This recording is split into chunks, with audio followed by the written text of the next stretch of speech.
Bienvenidos una vez más al estudio de la unción del Espíritu Santo.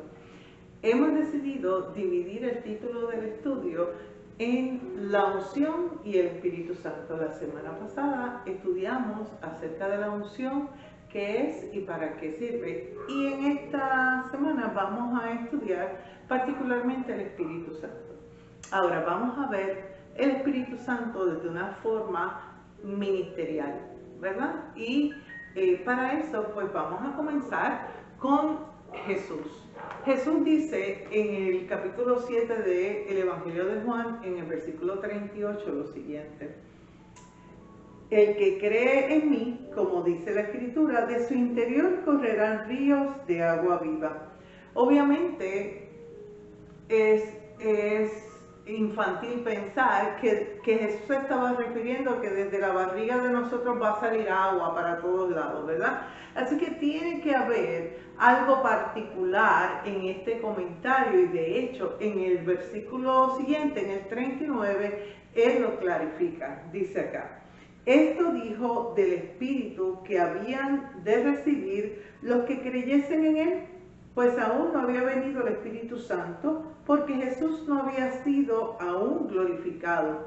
Juan nos aclara qué era lo que Jesús quería decir. Fíjate, es interesante el saber que iban de recibir el Espíritu todos los que creyesen en él, que no había pasado para efectos de los evangelios cuando Jesús estaba en medio nuestro, porque él no había sido glorificado. Quiere decir que para la iglesia esta manifestación del ministerio del Espíritu Santo era algo que se iba a ver en su plena manifestación más tarde, aun cuando podemos decir que el Espíritu de Dios ha estado en ministerio desde el principio y para efectos de nosotros, de la historia, desde el versículo 2 de Génesis, ¿verdad? Decía que luego que dice que Dios creó los cielos y la tierra, el próximo versículo dice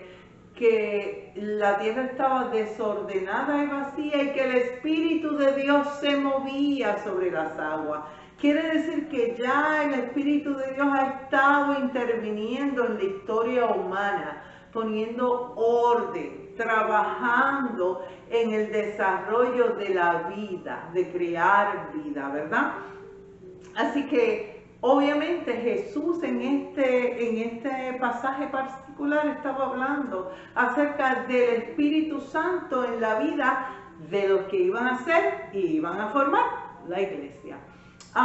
Entonces vemos que Jesús entonces en el versículo 2, en el capítulo 2 de Juan, versículo 19, también él habla algo muy interesante, y él le habla a sus discípulos diciendo: Jesús les dijo, destruid este templo y en 3 días lo levantaré. Dijeron los judíos: en 46 años fue edificado este templo, y tú en 3 días lo levantarás. Nuevamente vemos cómo las personas no podían entender lo que Jesús estaba hablando, pero Juan aquí nuevamente nos hace la aclaración en el versículo 21 diciendo: mas él hablaba del templo de su cuerpo. Entonces Jesús estaba comparando su cuerpo físico a un templo, y de hecho en las escrituras más adelante vamos a ver que nosotros también somos comparados con un templo. Hay un versículo que dice que nosotros somos templo del Espíritu Santo. Cuando Jesús compara su cuerpo como un templo y nuestro cuerpo como un templo, y que de nosotros van a salir ríos de agua viva, que se refiere al Espíritu Santo de Dios, Jesús estaba haciendo referencia obligatoria a Ezequiel 47. Vamos a leer Ezequiel 47. Está hablando de las aguas salutíferas, capítulo 47 de Ezequiel, versículos del 1 al 5. Ese pasaje es el que nos va a ocupar en este momento. Dice: me hizo volver luego de la entrada de la casa, y he aquí aguas que salían de debajo del umbral de la casa hacia el oriente, porque la fachada de la casa estaba al oriente, y las aguas descendían de debajo hacia el lado derecho de la casa, al sur del altar. Y me sacó por el camino de la puerta del norte, y me hizo dar la vuelta por el camino exterior, fuera de la puerta, al camino de la que mira al oriente, y vi que las aguas salían del lado derecho. Y salió el varón hacia el oriente, llevando un cordel en su mano, y midió 1000 codos, y me hizo pasar por las aguas hasta los tobillos. Midió otros 1000, y me hizo pasar por las aguas hasta las rodillas.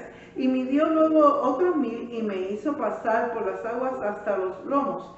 Midió otros 1000, y era ya un río que yo no podía pasar, porque las aguas habían crecido de manera que el río no se podía pasar sino a nado. Un hermoso pasaje de la palabra. Ezequiel está viendo una visión, ¿verdad? Donde hay una casa, un templo, un lugar donde sale de ese lugar un río de aguas salutíferas, un río de vida, un río de sanidad. Ese río se compara con el Espíritu Santo. Sabemos que la palabra del Señor siempre tiene un cumplimiento presente, pero también tiene unas implicaciones futuras. Por eso decimos que la palabra del Señor es viva y eficaz, porque es una realidad para todas las generaciones. Y vemos aquí que es el mismo caso.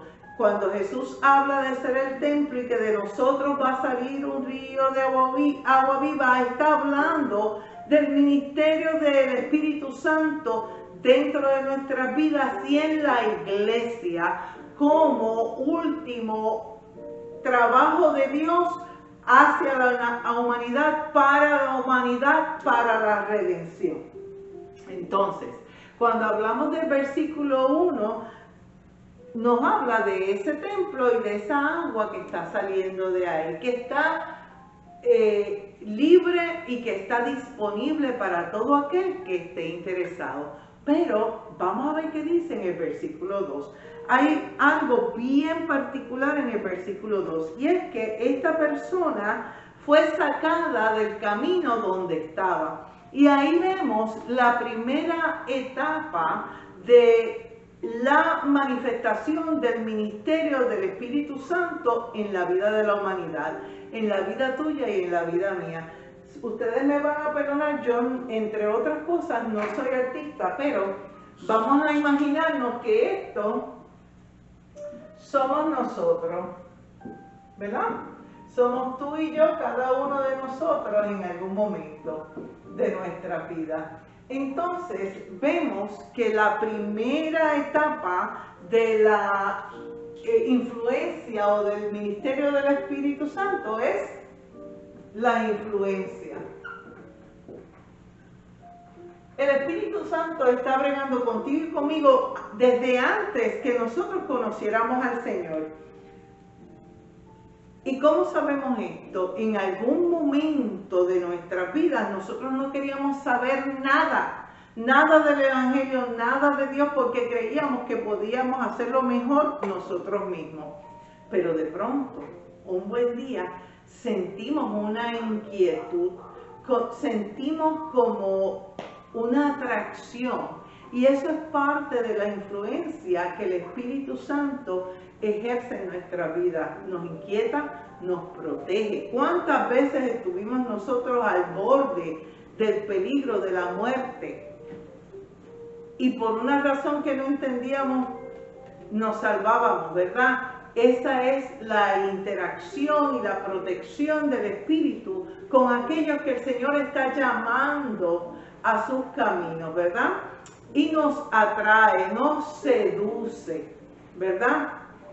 Y lo último que hace en esta etapa de influencia es que nos convence de pecado de justicia y de juicio. De pecado, porque nos deja saber nuestra condición pecaminosa, lo que es malo y lo que es bueno, y lo vemos por primera vez, ¿verdad? Y nos quita esa venda de los ojos y podemos vernos tal cual somos delante de Dios, ¿verdad? De justicia, porque vemos que Cristo ha ganado en la cruz del Calvario la batalla y todas las cosas han sido hechas nuevas. Y juicio, porque el enemigo en la cruz fue juzgado y ya ha perdido la batalla. Todas esas cosas en un momento específico nos llegan a nuestras vidas, y es cuando abrimos los ojos y estamos frente a la decisión cómo respondemos a esta realidad, ¿verdad? Y esto lo vemos mejor en el versículo 3. Y dice así el versículo 3. Y salió el varón hacia el oriente, llevando un cordel en su mano, y midió 1000 codos, y me hizo pasar por las aguas hasta los tobillos. Entonces ya no estamos fuera del río del Espíritu, ya no estamos fuera de las aguas salutíferas, ya no estamos fuera del camino del Señor, sino que dice el versículo 3 que ya nos metimos en ese río caudaloso, en ese río de sanidad, en ese río de influencia, de amor, de poder, de cambio del Espíritu hasta los tobillos. Qué interesante que hable sobre los tobillos, porque ¿qué significa particularmente los tobillos? Que antes estábamos fuera, ahora estamos dentro, permanecemos, estamos ahí parados, anclados en el río del Espíritu, ¿verdad? Los tobillos manipulan o mueven los pies, ¿verdad? Así que dirigimos nuestros pasos en la dirección que el Espíritu nos envía, que el Espíritu nos atrae, que el Espíritu nos dirige, ¿verdad? Así que lo primero que sucede es que hay ese cambio de dirección. A este segundo nivel, cuando estamos en los tobillos, se conoce como la conversión. Es el momento en que el Espíritu de Dios, como dijimos, nos convence de pecado, de justicia y de juicio, y nosotros respondemos al Evangelio, al mensaje de la cruz, con un sí, Señor, aquí estoy, ¿verdad? Y eso nos hace entrar a las corrientes de ese Espíritu, de ese río de vida. Y nosotros cambiamos, como dice ese versículo 3, la dirección. Ahora bien, vamos a ver qué sucede en el versículo 4. Y dice así la palabra del Señor, nuevamente leemos, midió otros 1000 y me hizo pasar por las aguas hasta las rodillas. Muy bien, entonces esta persona que antes estaba metida hasta los tobillos, que acababa de llegar a este nuevo mundo del Evangelio, que estaba parado, firme, y está tratando de caminar, comenzando a caminar, ahora de pronto el Espíritu lo lleva más adentro, hasta las rodillas, ¿verdad? ¿Qué implica, verdad, las rodillas? Cuando hablamos de rodillas en la palabra, hablamos de adoración. Nosotros modernamente comparamos la adoración con música, con alabanza, con canto. Sin embargo, para efectos bíblicos, la adoración implica estar de rodillas. Oración implica que esta persona que ahora está hasta las rodillas en ese río del Espíritu, en el Evangelio, es capaz de adorar, es capaz de obedecer lo que la palabra dice. Es cuando nosotros empezamos a desarrollar las disciplinas espirituales de oración, de ayuno, de lectura de la palabra, ¿verdad? De estar meditando en la palabra, y eso nos está formando, y así nos vamos adentrando en este misterioso y maravilloso mundo del ministerio del Espíritu Santo. Y cómo nosotros entendemos y nos damos cuenta de este tercer, de este nivel, porque esta persona comienza a servir.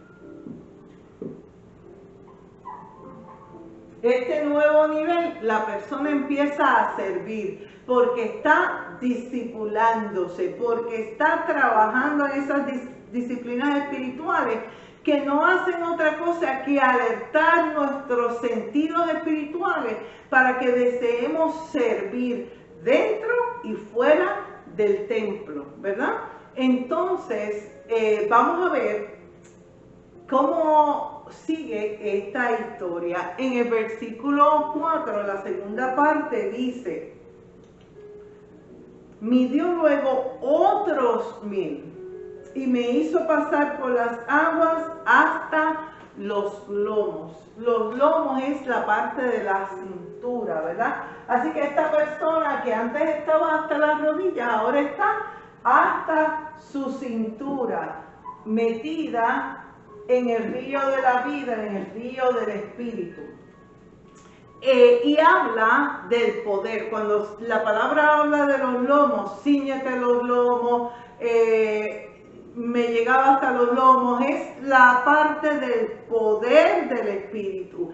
Es en el momento en que hay esa unción del Espíritu, ese cambio en la vida de uno, que hay un poder particular, como les dije desde el principio, con un propósito, con un para, con un porqué.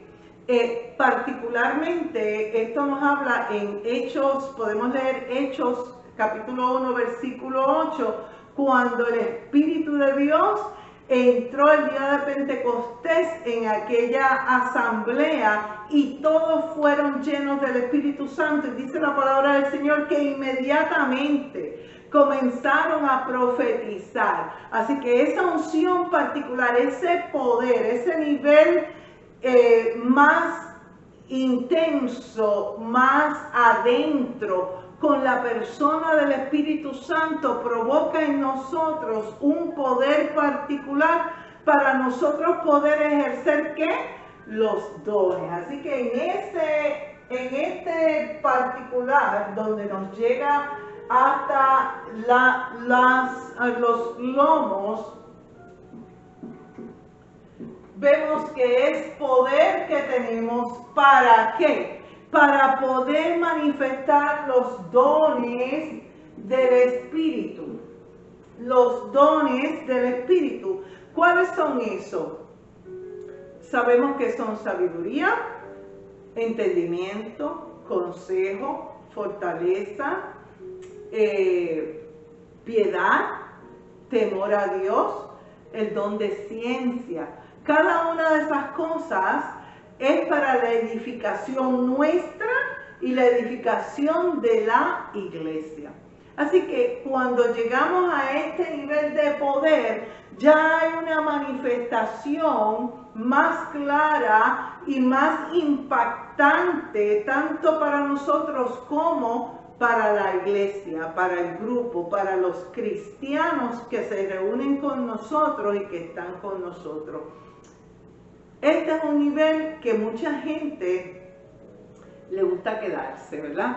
Porque hay un cierto atractivo y es peligroso porque corremos el riesgo del protagonismo espiritual, ¿verdad? Cuando nosotros podemos hacer esas cosas que son tan llamativas para efectos del grupo, de nuestros pares, podemos correr el riesgo si no estamos en obediencia, en humildad, en humillación, en búsqueda dentro de este río del Espíritu, de querer sacar a Cristo de la escena, de querer sacar al Espíritu de la escena y poder nosotros agarrar el protagonismo de lo que está pasando. Y eso sería nuestro precipicio para el fracaso, ¿verdad? Así que hay que tener mucho cuidado, aun cuando este nivel es algo asombroso, ¿verdad? Que uno pueda hablar palabras de ciencia, que pueda tener palabras de consejo, que pueda tener sabiduría y entendimiento para las cosas espirituales, que podamos hablar lenguas, todas esas cosas, interpretarlas, todas esas cosas, que podamos hacer milagros, que podamos hacer sanaciones, todas esas cosas son bien atractivas, pero tenemos que cuidar el que estemos señalando a Cristo, que Él sea el que se lleve la gloria, que estemos sujetos dentro del río del Espíritu al consejo, a la dirección del Espíritu Santo, ¿verdad? Pero a veces creemos que hasta ahí es que llegamos nosotros dentro de la iglesia y fallamos en entender que todavía hay un nivel mayor, hay más profundidad en el río del Espíritu. Vamos a ver qué dice sobre esto el versículo 5. Y en este versículo decimos: midió otros 1000 y ya era un río que yo no podía pasar, porque las aguas habían crecido de manera que el río no se podía pasar sino a nado. Y el Espíritu nos lleva hasta un nivel donde nosotros estamos sobre nuestra cabeza. En este nivel número 5, el quinto nivel, el agua está sobre nuestra cabeza. ¿Y qué significa eso? Pues en este nivel 5 es el abandono, es la dependencia, es perder nuestro control sobre las cosas, sobre querer que las cosas sean de la forma que queremos, dejar de llamar y hacer que las cosas pasen de acuerdo a nuestra voluntad, sino abandonarnos en total dependencia al Espíritu Santo. Ahí nosotros comenzamos a perder el control, ahí donde nuestros pies no tocan el piso, ahí es cuando el Espíritu de Dios controla nuestras vidas. ¿Cómo controla nuestras vidas a un nivel que nunca antes lo hemos visto? ¿Se acuerdan cuando Felipe, en una ocasión, Felipe, el Espíritu lo llevó al desierto y ese mismo Espíritu lo instó a hablar del Evangelio a un eunuco que venía? Luego de esa interacción, dice la palabra del Señor que el Espíritu de Dios lo arrebató y lo llevó a otro lugar. ¿Cuándo fue la última vez que eso pasó en tu vida, en mi vida? A ese nivel de abandono y de descanso en la voluntad de Dios y en la obra del Espíritu Santo es que cada cristiano debería de aspirar, debería de desear, debería de trabajar hacia eso. Obviamente, ¿cómo sabemos que estamos en ese nivel? Por el fruto del Espíritu.